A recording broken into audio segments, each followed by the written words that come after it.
Thank you, Prasad. Om Namo Brahmadibhyo Brahma Vidya Sampradaya Kartrubhyo Vamsha Rishibhyo Mahadbhyo Namo Gurubhyaha Shankaram Shankaracharyam Keshavam Badarayanam Sutravashya Kridau Vande Bhagavantau Punah Punah Ishvaro Gururatmeti Murti Veda Vibhagine Vyomavat Vyapta Dehaya Dakshinamurtaye Namaha Hari Om Sri Gurubhyo Namaha. We have been given the synopsis of what till now we have understood from the Upanishad and what is the setting and how we have reached up to this place. Beautifully explained by Prasad. And we all should be able to remember these settings which we came through in the last few rooms we had the study of this. This current situation is that Yama, even when he praised Nachiketa for his steadfastness and his, rejecting all the temptation which Yama has put, which is unattainable and unthinkable to normal mortal beings, the status of Nachiketa in the mind of Yama has gone multifold. Yet, he is not very comfortable to tell the truth to Nachiketa. So he wants to see whether how Nachiketa will react to it when he tells the intricacies of knowing this truth, how difficult it is and how it is to be done is just not possible with ordinary human beings. There has to be a perfect match between the taught and the teacher. All those things are being discussed in this next 7 to 8 slokas.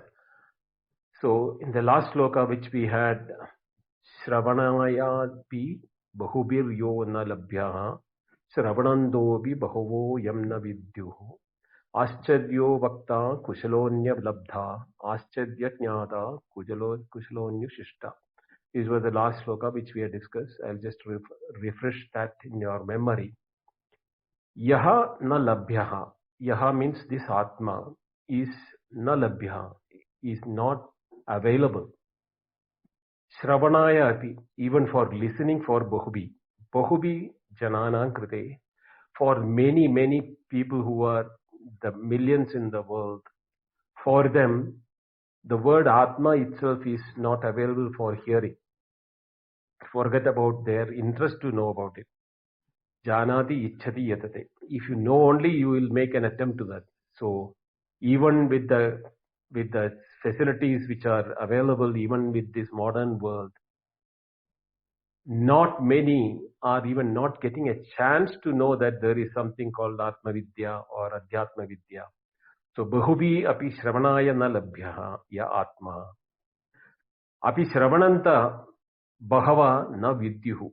Now coming to that second aspect of the people, even there are many people who are listening to many of those spiritual discourses or philosophical discourses across different medias, either directly attending the lectures or listening through YouTubes or listening to the recordings and all. The prasadam or the beauty of the mind, to the tranquility of the mind should be there for such a person to know the truth, what is being conveyed in those sessions of the truth when the philosophy is being given. But what happens is that Bahuna na vidyu, not many understand what it is being told. So one is rarity of the opportunity to listen. The rarer are the people who are, even after listening, they don't go to sleep or they are following further studies. They want to know more about it. Such is the rarity of this vidya. Ayamatma Vekta Ascharya Labda Asya. Now the one who talks about, reveals about Atma is a wonder. The one who, the Upanishad, when it is describing the Atma, it is such a wonder that the words cannot even convey the meaning. See, normally what happens in our life is that when we are told about certain things in our life, the words are more good enough for us to know what the object, and including our own physical body and things like that. But here is a subject which is called the Atma. To speak about that, what is heard through the Upanishad, that Acharya, the one who educates that, is an Ashcharya, Asya, and he has to be a Kushala and Kusalanushishta. In both, he is a wonder as well as he is not only a wonder, he is also is a follower of that knowledge. Jnata and such an Acharya is a wonder. So I hear, even though these words are being told by Yama, some of the commentators are talking that it is the statement by Nachiketa to motivate Yama to tell the truth. So that looks more apt for me, because he's praising Yama's quantity. He is a wonder. He is an Ashcharya himself to tell this truth, because Nachiketa knows that the truth of the Atma cannot be heard by many, even though he himself was a student in an ashrama. Not he has seen other brahmacharis in the ashrama. Not many are interested to know the truth. Even those who have been hearing from his father and other teachers in the ashrama, they have no interest in knowing the truth. So this being the situation, so you are the one who is going to tell me. So you are the one who is really a wonder, and I would definitely be blessed when I hear it from such a person. But some of the commentators say that it is a temptation from the Yama's side to see, telling that it is very rare to get it, whether Nachiketa will get doubt whether he should pursue it further or not. Because even after hearing, if I don't understand, what will happen? That such a doubt should not arise in Nachiketa's mind. So Yama is testing that. It is what some of the commentators are saying. Let us see how the remaining part of this Upanishad proceeds further. Nanarena varena prokta yesha suvitneyo bahuda chindyamanaha ananya prokta gediratra nasti aniyan hyavaktra anupramanat. Na narena avarena prokta yesha suvitneyaha bahuda chindyamanaha ananya prokta gediratra nasti aniyan hi atarkyam anupramanat. Now this is the further explaining what is the nature of the knowledge.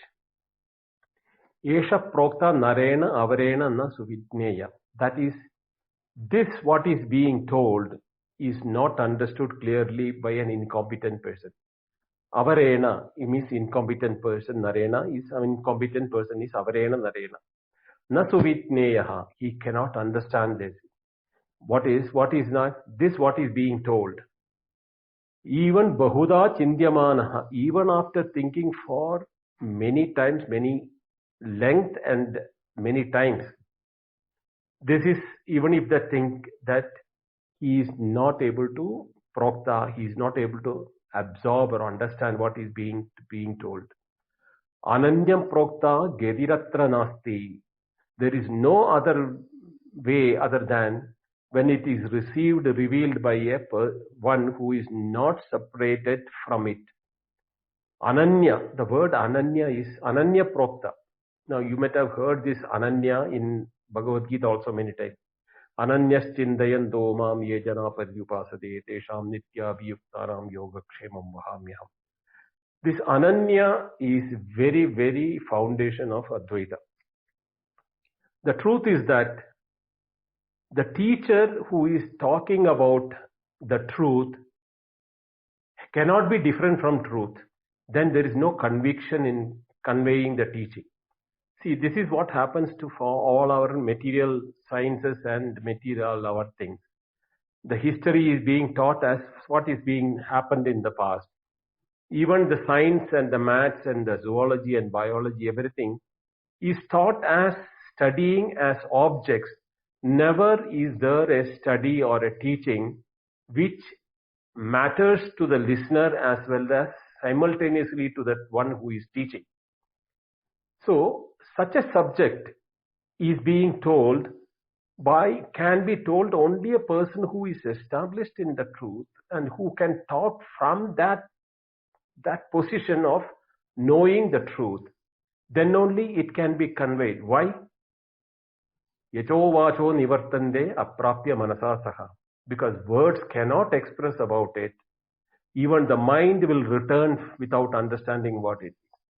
So, such as saying the limitation of the words to express that, and even even to consider it as an imaginative experience and talk about it, the mind has nothing which is equivalent to that which he can imagine as for a human being, for anybody for the matter, even for the devas.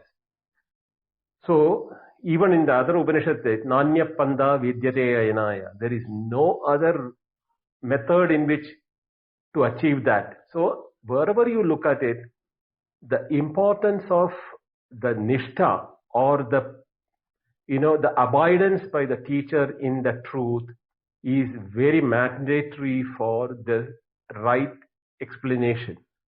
So what happens is that when we are talking about something which is not a conviction for us, the words do not carry the conviction and the listener may have a doubt in this thing. But a person like Yamaha, when Yama who has done that and who has crossed over and seen beyond death, because he has become the master of death, he controls death. So he knows what is death and he knows what is the truth beyond the death. So such a person who has the knowledge can only be a convincing teacher. So Ananya Prokta Garyatra Nasti. There is no other way in which anybody else can teach, and because Aniyan Anupramanat Atarkyam.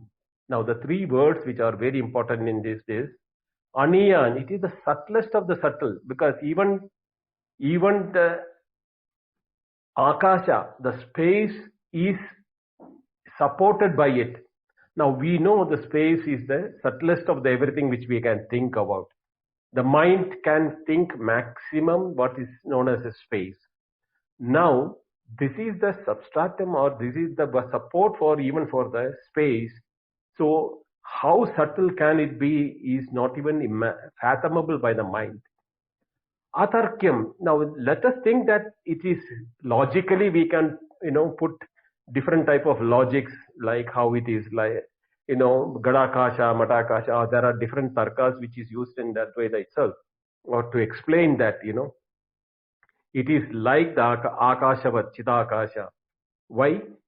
So these are all tarka methods. Tarka means logical methods in which trying to make the student understand that this is what the reality of Atma is.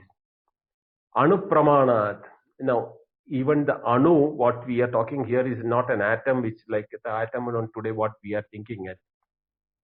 It is not a particle per se, which we can say that multiplicity of that particles is the whole sum of it, because it cannot be divided. So Anupramana, when it is saying that it is there is no part to it, there cannot be division to it, there cannot be location to it, desha, kala, vastu, nothing can bring the parichindam. Parichedam means limitation.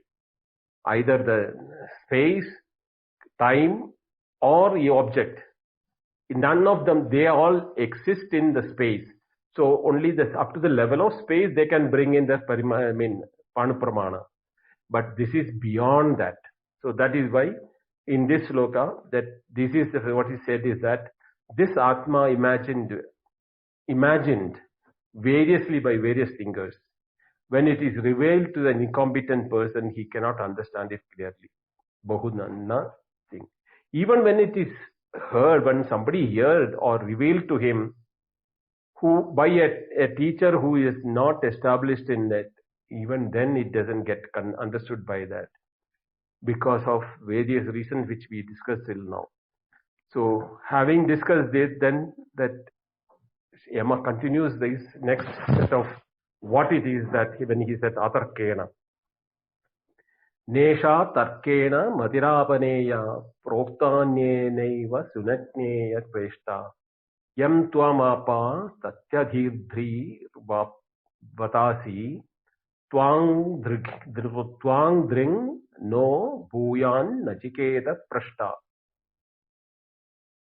Na esha tarkena matira apaneya proktan anya eva sunatneya preshta yam tvam apaha satyadhritir batasi tvam dring no bhuyat nachiketa prashta. This is how the words have to be broken. Now what does it say? Na esha mati tarkena apneya anya proktan is the prose order of the first part of the Sivakti. That na esha mati, this mati or this knowledge, esha mati, na tarkena, not by logic. Apaneya means can be attained. Anya prokta, even by other means of telling. Eva sunitneya preshta, you have understood that what is na tarkena apaneya is what you have understood. It's right. He's telling Nachiketa. So from this is why these commentators thought that the previous one is told by Nachiketa, because he said only a Brahmanishta Guru can explain this. So in this sloka, Eva Sunatneya Prashta is the statement from Yama saying that yes, Nachiketa, you have understood this very well, that na eshamadi tarkena apanapaneya na proktan, that this cannot be grasped or attained or understood by the logic or the reasoning of it. Tvam apa satyadhritir batasi tvam dhrang no bhuyat nachiketa prashta. Oh Nachiketa, let me have such a resolute ones like you. You have now understood that this cannot be understood by logic. And I am, when you are saying I am an Ascharya as a teacher to Yama, Yama is saying this to Nachiketa, saying that there is no other student whom I can take, Satyadhriti, the one who has got such a resolute mind and who has understood that this is not suvitneya, this cannot be understood easily, even with logic and reasoning you cannot understand. Let us have such resolute students like you, or the Shishyas, or the one who is aspirant to know the truth. So here this is the statement from Yama's side.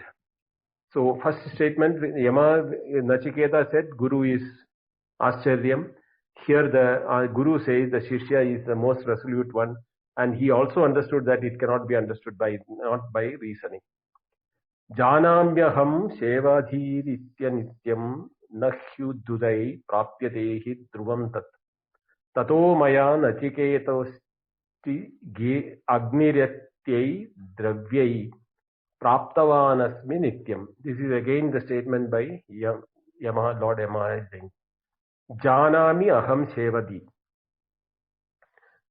iti anityam na hi dhruvai prapyate hi dhruvam tat tato maya nachiketaha chita agni anityai dravyai praptavanasmi nityam. Now Yamaha is referring to that Agni which he gifted in the name of Nachiketa, saying that Agni method you will come to know about the truth. And so here Yama is saying that Agni which I now have named after you have been done by me also. Janami, aham janami iti shevati anityam hi. I know that all the things which I offered to you are ephemeral. They are all time bound. They all cannot have that eternity which you are looking for. Tad dhruvam na prapyate hi adhutai. And that cannot, and that also tells one thing is that the impermanent can never ever give rise to a permanent thing. Because impermanent can never be a cause for a result of permanency.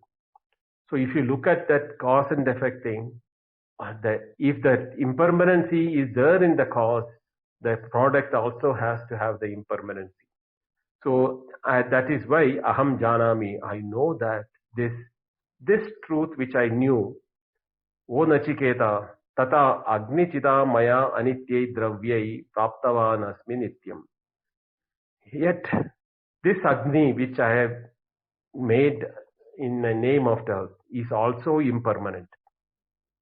And I attained permanency after knowing that that is impermanent. Not that Agni has given me permanency. So here is that other aspect of the mantra which is very important, is that even yajna dana tapak karma, all those things which we do thinking that that is going to give us moksha or permanency or mukti, that because it is impermanent and permanent, cannot be permanent because they are all temporary in nature, transient in nature.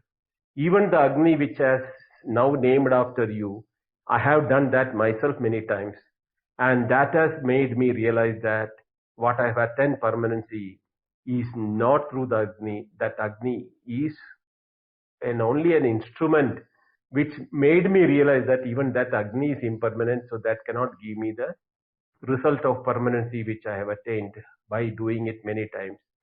So he is telling that even though I gave you the name of that Agni, even that Agni is impermanent.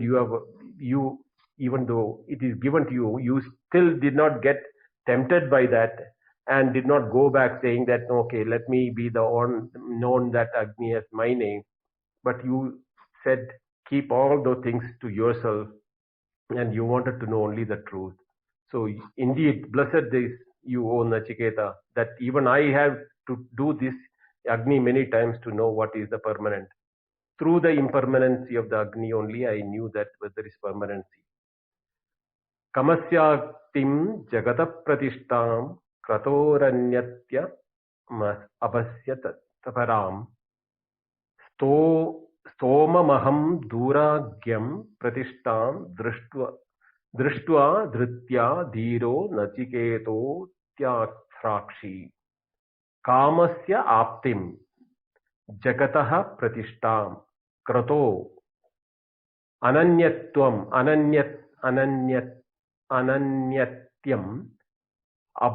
abhayasya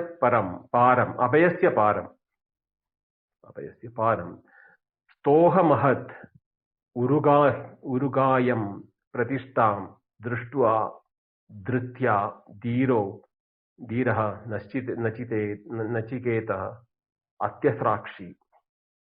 O Nachiketa, drishtva uragyam stoha mahat, having seen that vast and adorable glorious state of that pratishtam.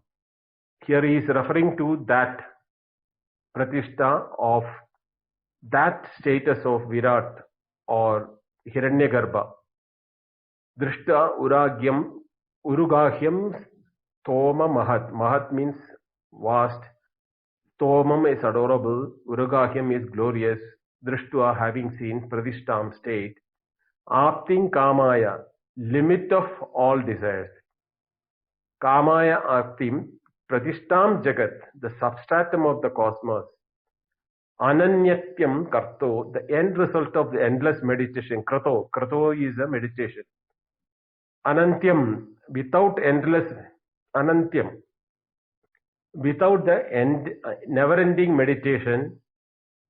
Param abhayasya dhiro atyasrakshi dhritya, that with the dhriti or with the mind, with the intellect which is steadfast in this, atyasrakshi, by discarding that what is not, dhiraha, dhimantaha, the one who knows the truth, the one who is steadfast in that knowing this thing. Param abhayasya, that absolute state of fearlessness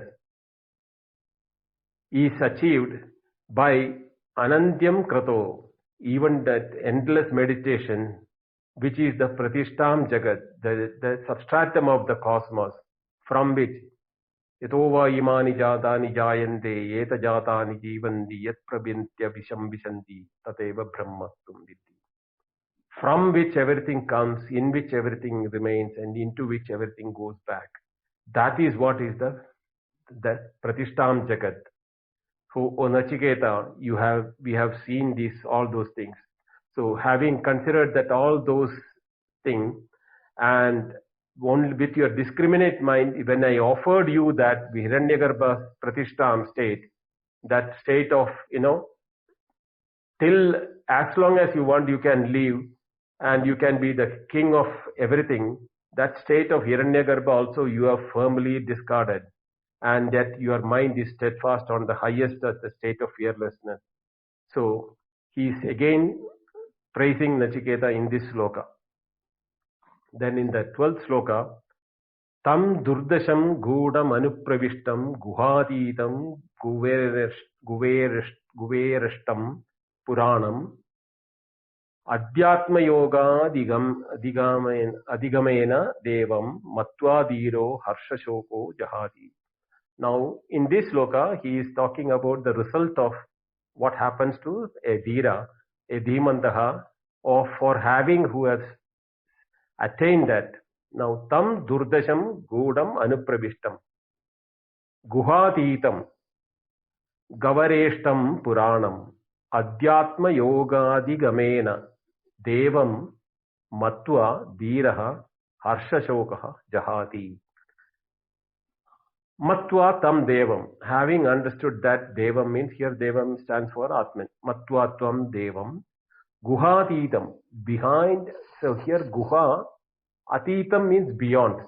Guha is basically a secret place or the hiding place where what goes inside cannot be seen from outside. Even if one enters the guha, because there is no light, it cannot be seen.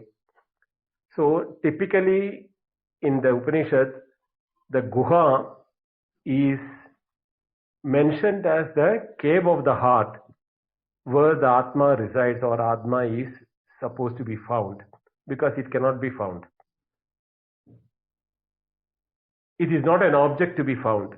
So it is in a guha, and it is guhatita, means even if assuming that it is hiding in the heart, it is not. Anupravishtam gudam, after having entered in the surreptitious way, durdasham, by the unintelligible people, guverashtam, being the lowest in the depth, or in thinking from the highest point to the lowest thing, puranam, it is the oldest, or the beginning, from where everything has come. So nothing can be beyond that, before that. Thereby, therefore, it is the Puranam. Adhyatma yoga adigamena. By Adhyatma yoga adigamena. Adigamena means through, for crossing over or understanding that. Yoga, what type of yoga? Adhyatma yoga. The self-enquiry of the search for the Atman, or search for one's reality. Adhyatma means it is about oneself. Atmam Adhyatmam. Adhyatma yoga means the search for the Atma. Adigamena, by processing, by studying or doing the self-enquiry. Dhiraha harsha shoko jahati. And even there, at that time, even the Dhimantaha, they abandon harsha shoka. Both they go beyond the happiness and sorrow. Harsha means happiness, shoka means sorrow. Harsha joha jahadi means such a dhimantaha, the one who has found through the Atma's happiness through that abhayam padam. He crosses over the duality of harsha shoka. Like, what the Bhagavad Gita says, Sidoshna Sugha Dukkeshu, Sugha Dukke Samikritva Labha Labho Jaya Jayo, all those things. All duality is jahati, means he gives up that, because he is no more interested in the duality. It is that abhayam padam, and which is the Puranam. Durdasham, it is not intelligible at all. And guhaditam, it is beyond even that darkest place where you think we can find it. So These are all indications of what he is going to talk in the 15th sloka. We are on the 13th sloka now. Etat sutva samparigrahya martya pravirgya dharmyam anupametapya samodate modaniyam hi labdva vivrutam sadma nachiketasam manye. Etat srutva samparigrahya martya pravirgya dharmyam etam anum apya sa modate modaniyam hi labdva vivrutam sadma nachiketasam manye. So what does this sloka say? Martyaha etat srutva. The mortals, martya means mortals. Etat srutva, having heard this about this, samparigrahya, clearly grasp, etat anum dharmyam, this subtle dharma, dharmyam here is indicative of Atman, not dharma per se. Pravigriya, after distinguishing between the body, grihya pravrigya means distinguishing between his own body. The mortals, when after understood, but adhyatma vidya yogat.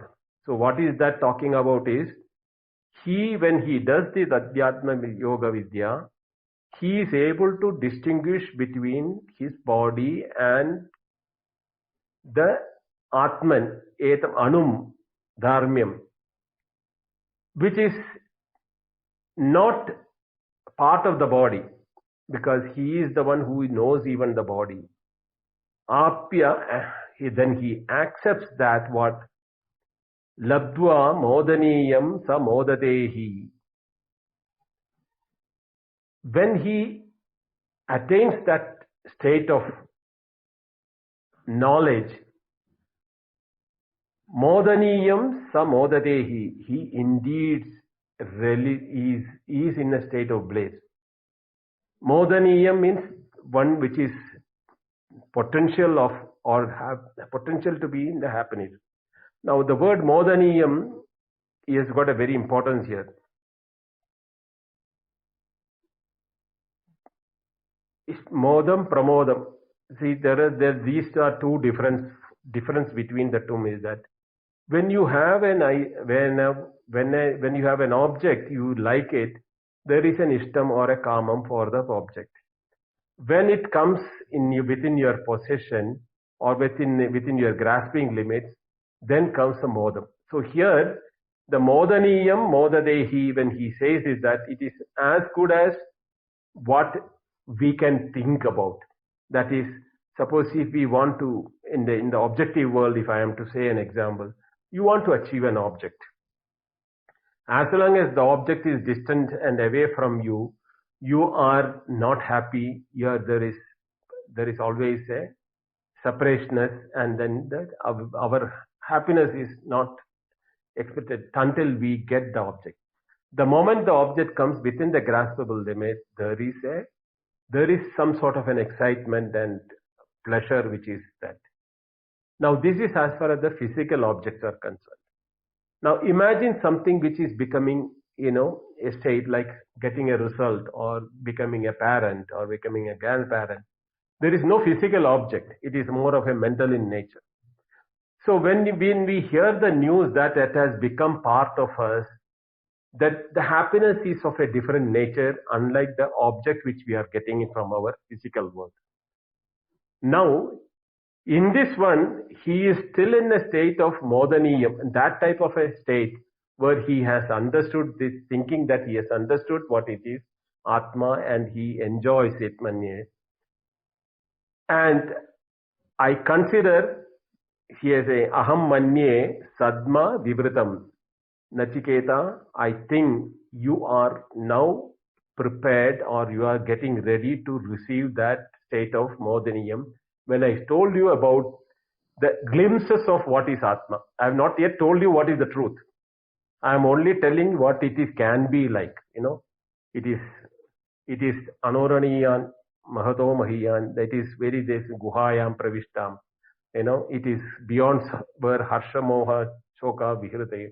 You are beyond the Harsha Shoka and all those things. These are all only the sparks of what the truth is. Even this, I can see the happiness in your eyes, and I know Amaham Manye Sadma Vivritam Nachiketasam. Nachiketas, you are mentally ready to receive that. You are already getting the spark in your. I can see that in happening in your being. That because if the teacher is an is a wonder. He who can see that what he has conveyed has been giving the right direction to the student like Nachiketa, and he is showing the signals from his side that he is already, by listening few words about Atma, he is already has become with goosebumps and wanting to know more.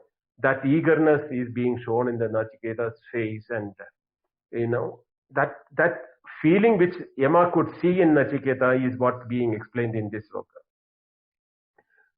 Now he is telling the last sentence where he is going to give as the final test to Nachiketa. Anyatra dharman, anyatra dharmat, anyatra asmat krita kritat, anyatra bhutacha bhavyacha, yattat pashyati tattvataha. Now, Nachiketa is becoming impatient because he is saying that I can see you, you are getting ready for that, oh Nachiketa and everything. So Nachiketa is showing that, yes, I am impatient. Please tell me like that. Anyatra dharmat, anyatra adharmat. Anyatra asmat krita kritat. Anyatra bhutacha bhavyacha. Yat tat pashyasi tatvada. Tatvada. Tell me that. Nachiketa is now almost getting angry with Yama, saying, Tatvada, please tell that. Yat tat pashyati, that what you see, because Nachiketa has not yet seen that what it is. But Nachiketa knows that Yama is talking about that which he already has knowledge about it. And which is for now Nachiketa is telling from a different pedestal altogether. Anyatra dharmat, anyatra adharmat, which is dharma here means all qualities, and adharmat, which is saying that what unknown qualities, both. So apart from what is known as qualities, and the adharma means, don't take the word dharma here as the do's and don'ts. Here dharma means the vastu dharma. So anyatra dharmat, anyatra adharmat. We know dharma of all the things in the world. We know that fire is light and heat, water is like this, the sky is like that, akasha, bhumi, vayu. All dharmas I know. So anyatra dharma, which is beyond that. Anyatra adharma. Now I may be knowing some dharmas which I am not even aware of because I don't know all the things in the world. So it has to be beyond the known and beyond the unknown qualities of objects. Anyatra asmat krita kritat. Now krita akritat. Cause and effect. It has to be different from the cause and effect, because cause and effect is always seen in the waking, and I know this has to be beyond the waking, because the cause and effect is only a phenomenon of the waking, and it has to be different from that. Anyatra asmat, it has to be apart from that. Anyatra bhutacha bhavyacha. Now if I am taking about the waking as the present, Bhutacha Bhavyacha, the deep sleep and the dream are the Bhuta and Bhavi for me from the waking point of view. Or if I look at from life point of all, I know all the things in the past. I don't know what is going to come in the future. But I know that this, what you are talking about, you are tempting me with such words which has to be beyond both the present and the future and the past. So it is even beyond the time which we can think. So all those things put anyatra dharmad, anyatra dharmad, anyatra satmat krita kritat, anyatra bhudacha bhavyacha yat pashyati tatvata. Yama, please tell me what is that you are indicating towards me. And in this 15th sloka, is Yama starts his replies to Nachiketa. This is from where the explanation of the answer which Nachiketa asked, the boon, third boon which he asked, Yama is starting to start slowly to explain, because Yama is also a teacher who is well established in it, and he knows every bit of it, and he knows well in what way the student can, an apt student, even though Nachiketa is the most apt student to absorb the knowledge, he doesn't tell every truth in the first sentence itself. He brings up that knowledge in stage by stage, step by step, which is all about the Kathopanishad. So we are entering into the Upanishadic Tattva part, or the truth aspect, from this sloka onwards. Sarve Veda yatpadamananti tapasam varnani cha yadvadanti yadichando brahmacharyam charanti tatte padam sangrahena bravishyami ityatah. Sarve Veda yat padam amananti tapasamsi varnani yat vadanti yad ichando brahmacharyam charanti tat padam sangrahena bravimi om ityetat. That's all. He said one word, om. It is known as om. Ityetat. That's an indication. Everything is told in one word, om iti etat. Now, Om, he is explaining what is Om. Sarve Veda yat padam amananti. That all the Vedas, Sarve Veda yat padam amananti, which is describing about that state. Padam means state. Amananti means educating or explaining. Sarve Veda yat padam amananti. All the Vedas. There is no exception of any Vedas. Veda here means you can take the scriptures, or you can take the meaning as knowledge.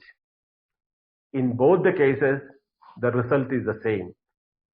It is what all the knowledge, what is describing, the knowledge is an experience, but that experience has an inherent entity which is called the state of knowledge, not information. The state of knowledge or state of knowing, amananti, is the description by the Vedas, or the knowledge. Every knowledge is giving you that, but we take the adjectives or the quality or the information from the knowledge. We don't imbibe the knowledge, or we don't become the knowledge. Tapasamsi varnani yat vadanti. All those people who have done the tapas, all the austerities which they have been doing for millions and millions and centuries of years, all of them in their statement, they have made the same statement of that truth. Yad ichchando brahmacharyam jaranti.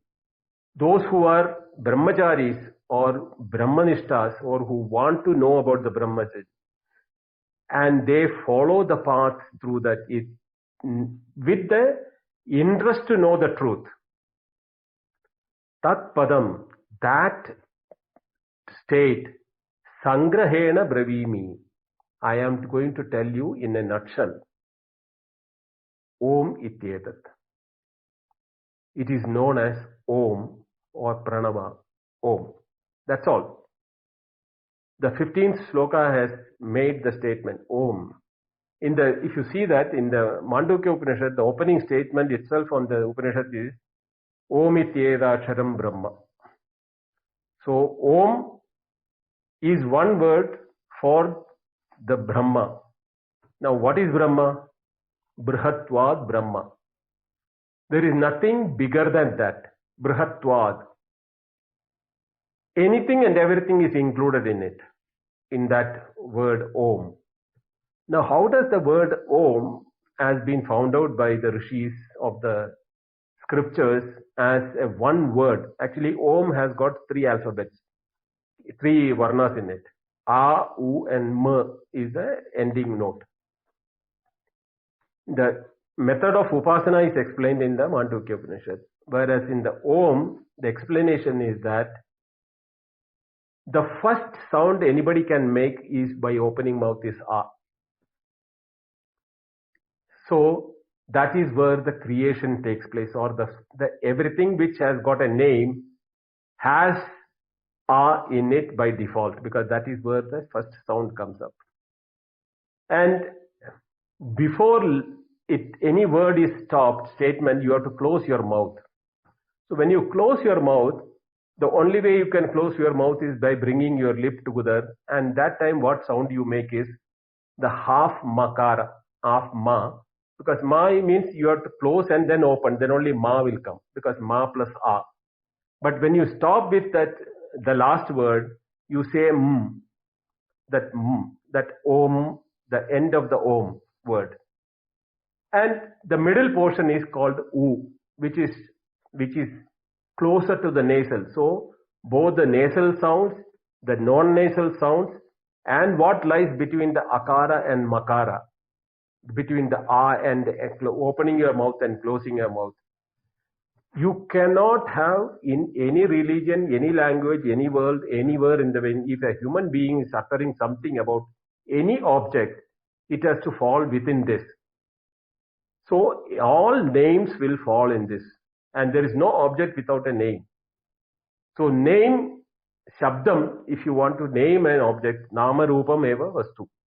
So Brahma, the word, is represented by one word called Om, because there cannot be a word which can explain that Brihatvam, or the largeness of the word, in any other word we use. No other word can encompass the entirety of the sound which is in all religion, all languages, all over the world. A and and that is what is Om is all about. So, Sangrahena Bravishyami, as an indication, I am going to tell you that what it is Om. We will stop it here with this sloka, and we will get into the 16th sloka from the next class. What is Om standing for? Om Purnamada Purnamidam Purnat Purnamudachyate Purnasya Purnamadaya Purnameva Vasishyate. Om Shanti Shanti Shanti. Hari Om. Shri Gurubhyo Namaha. Hari Om. Dhanyavada. Thank you all for listening. Jadavid. Thank you very much, Arbindoji. Beautifully explaining the Upanishad mantras. Today, the 15th mantra, Sarve Veda Yat Pudamamananti, Tapamsi Sarvani Yecha Yadvadanti. Beautifully, the Om, it is the quintessence of everything. Thank you very much. Now, Rajji, the forum can be open for the question and answer on Kathopanishad. Thank you.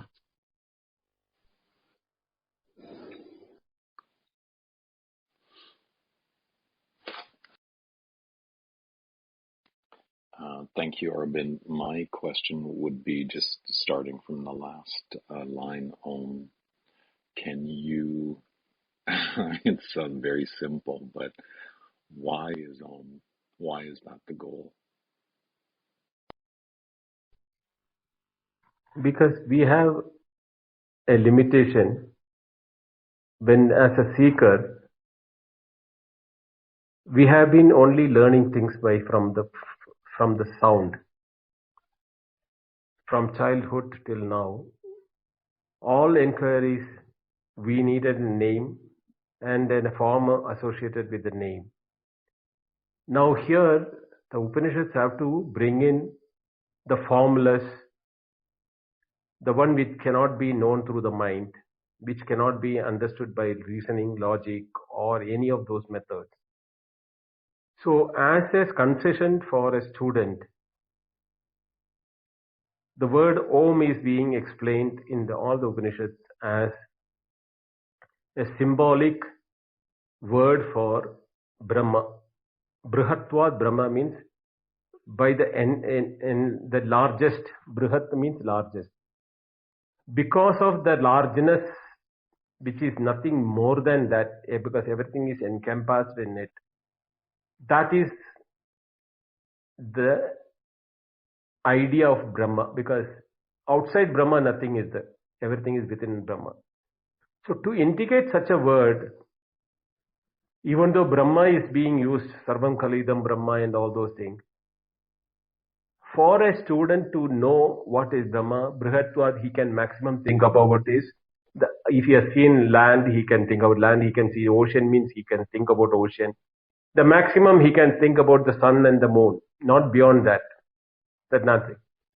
But here, the Rishi wants the mind of the student to be in a state of what you call Satori type of the Zen word of Satori, if I can use, or the word in which the mind becomes stunned by a answer or as an indication. The word Om is given because Om has got, as I explained, that inclusiveness of all names and forms within it. Either it's within the first alphabet of A to the closing of the mouth, you can only utter words within that. So when we talk about Om, any name will fall within that A and M. So that is why all names when it becomes within that, he uses the indication, because this is the one which is used in all the Upanishads. And why Om? Because the Rishis have found that there is no better word to encompass the entirety of the knowledge or entirety of existence itself. So the word Om is a linga. Linga means is a symbol which is indicative of that vastness of multitude or everything in the world, or everything which is cognizable. And I would like to add something to whatever Arvind has explained. The entire Veda, the Vedic lore, what we say, if you just try to understand what is the quintessence of the entire Veda, actually even Ramakrishna Paramahamsa tells these things. Entire Veda gets laya with the Purusha Sukta. If at all you want to study the entire Veda, what is the meaning and what it contains, a Purusha Sukta is enough. It is the quintessence of the entire Veda. And that Purusha Sukta itself gets laya in Gayatri. And that Gayatri, as we all know, in Sandhya Vandanam, every Vatu will chant Gayatri only, because Gayatri is the further quintessence of the entire Veda. You want to get rid of it, the Gayatri even gets a laya in Omkara. Omkara is the only word which has everything in its, even scientifically, whatever you chant, any sukta, any Veda mantra, it has got its own vibration.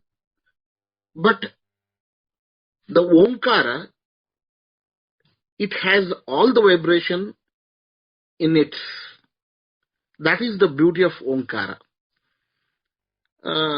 Usually, the Omkara, Aurobindo was telling, there are three, U, and even in Parampara, they say that there are 8 different letters in Omkara, because they do take it from when it starts. Okay, Nada, Bindu, Kalatita, Shanta, Atishanta. There are 8 letters. So it covers everything. That's why Yamaha tells it as the Om in the beginning, because through that only you will be able to understand that ultimate truth. Just I wanted to add these things. Namaskar. I just wanted to know, Om is actually the sound that is there in the universe, right? Uh, Maybe they say if you take a stick and you whip it strongly in the air, here also, you'll find the sound is mm. So that vibration, that cosmic vibration, is what helps us when we do this pranayama and all, which helps us to regulate our body. That cosmic energy goes inside the body. Is that also a fact? That's true. Even sometimes now, when you simply sit yourself in open area, the very sound of the air is also like the Omkara only. And the very first cry of the child is also like Omkara. Even the cough, which cries like Amba Amba, that's also like Omkara. There are many, many studies on this. Yes. Thank you. Arvindoji, I want Arvindoji. No, see, the thing is that different people have brought out different examples, like what you said about the stick, and then there is 432 megahertz or some sound frequency, which is, as the frequency of every material in this world or thing like that. There are different scientific studies about it. Even some people have said, when you close both your ears without talking, what you hear, the humming inside is also Om.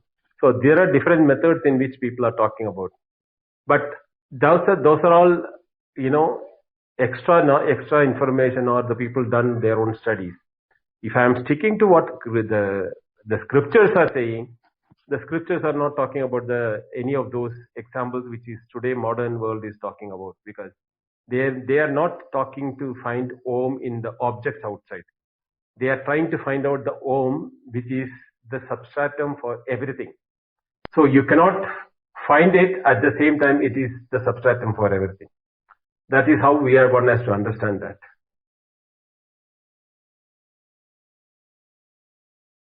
I have a question. I have heard that like nobody can pronounce Om like in the perfect form, like the perfect Om which is being described in the scriptures. Nobody can pronounce it. Is it true?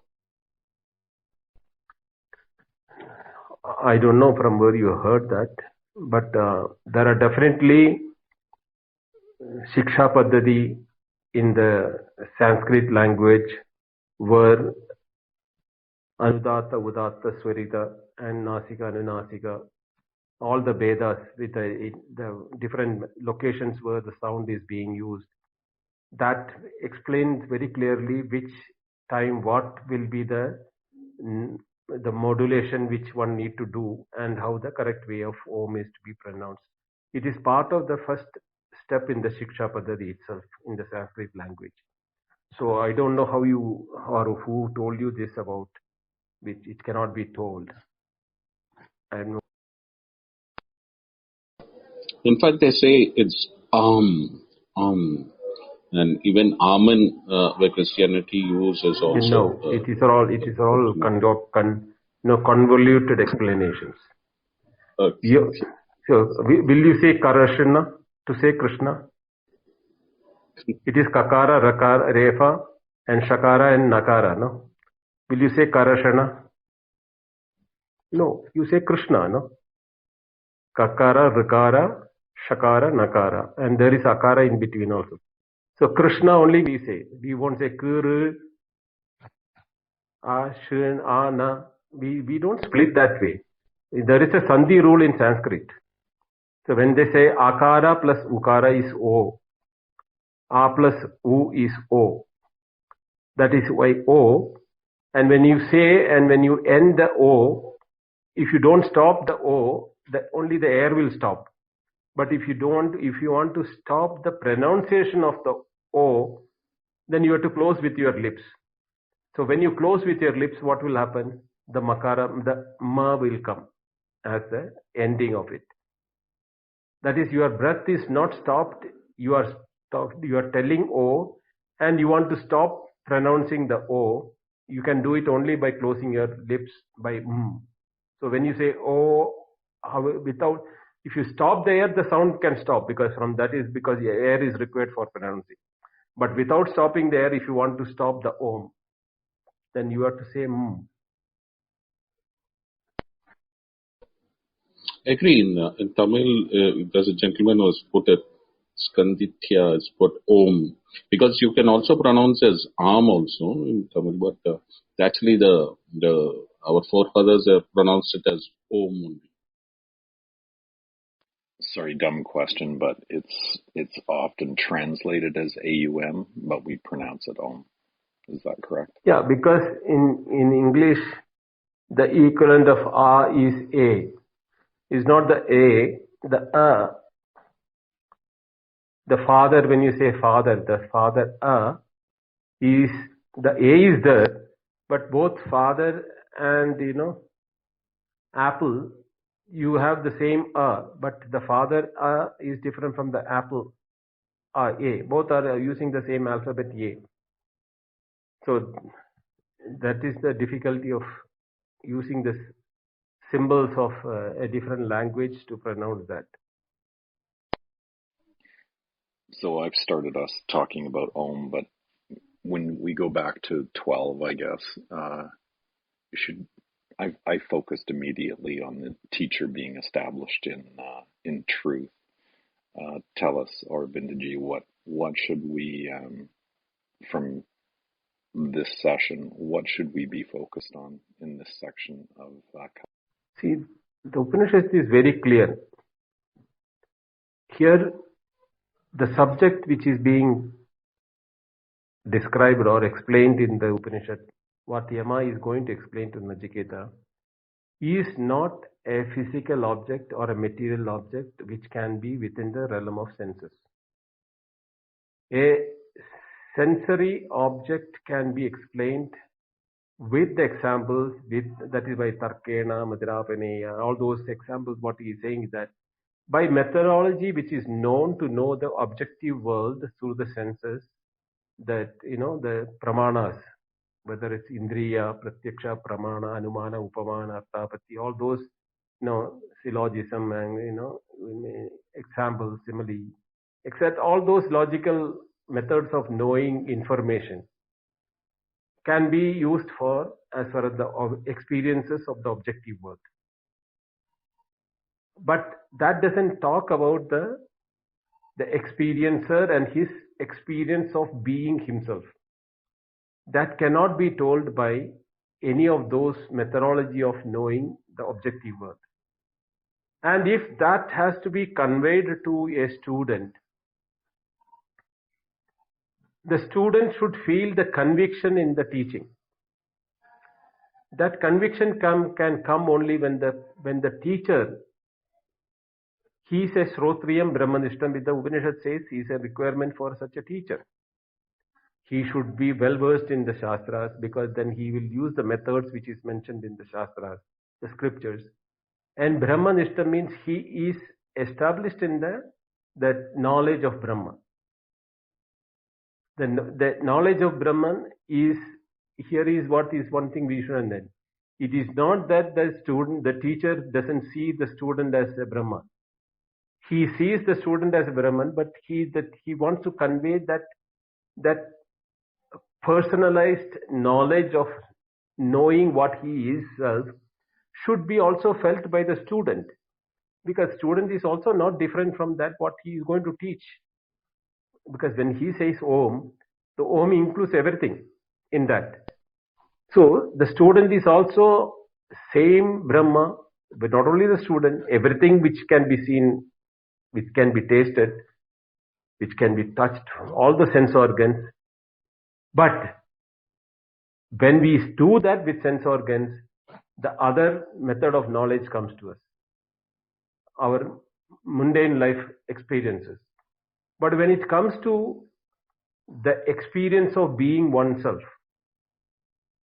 which is same for the student as well as the teacher, will get conveyed only if the teacher also is established in it and he can pass on the conviction which he has through his teaching to the student. So it is not a physical explanation of the object which is going to happen. It is a conviction of being who you are by the teacher. When he explains to the student also gets convinced about who he is. He doesn't look for an objective knowledge. He looks for a personalized experience of being that truth himself, which the teacher he is established and he is conveying it through his conviction. So this is what this Upanishad explained when Nachiketa extolled Yama as the Ascharyam, is a wonder as a teacher who can tell this truth. So if there's anyone in the audience that wants to come up, just raise your hands. If there's anyone on the speaker panel, Shraddha, thank you for your question. Shraddha, for your input. If there's anything more, just raise your hands or we can finalize